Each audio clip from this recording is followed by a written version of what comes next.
This embroidery here is the result of weeks and months of patience. And I won't lie, I do procrastinate. I often had running thoughts while I'm working on embroidery like this. I believe everyone can make piece like this because as long as you enjoy the process and have the eagerness to see the outcome of your hard work, and this applies to any art form you're passionate about. Recently, I've been reflecting a lot on my journey to creating art like what I did today. Whenever I look at my old artworks hanging on my wall, I realize I don't regret what I did when I was a beginner. In fact, embracing it more would have made my life less frustrating. So today, I thought I would share something I have done and wish I had known when I started my journey. And while I do that, you can watch me embroider this portrait of the Gilmore Girls onto fabric. So sit back, grab yourself a nice beverage, and here are the 4 things I have done and wish I had known as a beginner artist. Number 1, just start with whatever you have.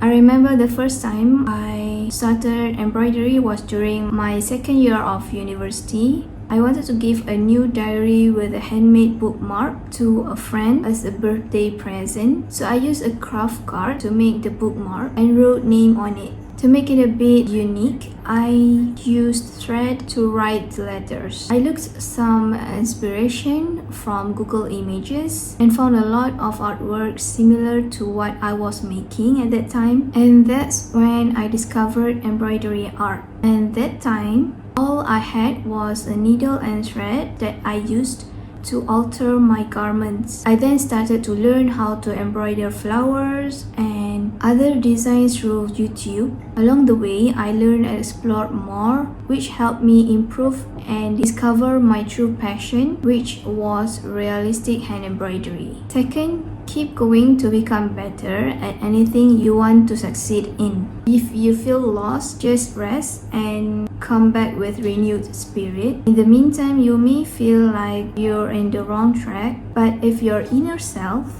really thinks that this is what you wanted to do and wanted to be, then just do it. Try different things. Have a plan A, plan B, or whatever. As many plans as you want, but keep the final goal the same. Number 3, do not compare yourself with others. Be yourself. Embrace your uniqueness. Everyone has their own personality and you have yours. Sometimes what is presented isn't the same as reality. They have their own flaws too. So be yourself and you will attract people who are like-minded. Later on, they might become your friends, supporters, fans, and more. Number 4, celebrate your progress. No matter how small, it's easy to get caught up in where you want to be and forget how far you've come. But every piece you finish and every new technique you learn is a victory. When I look back at my first embroidery piece, I see how much I've improved over time. So take time to appreciate your growth because every step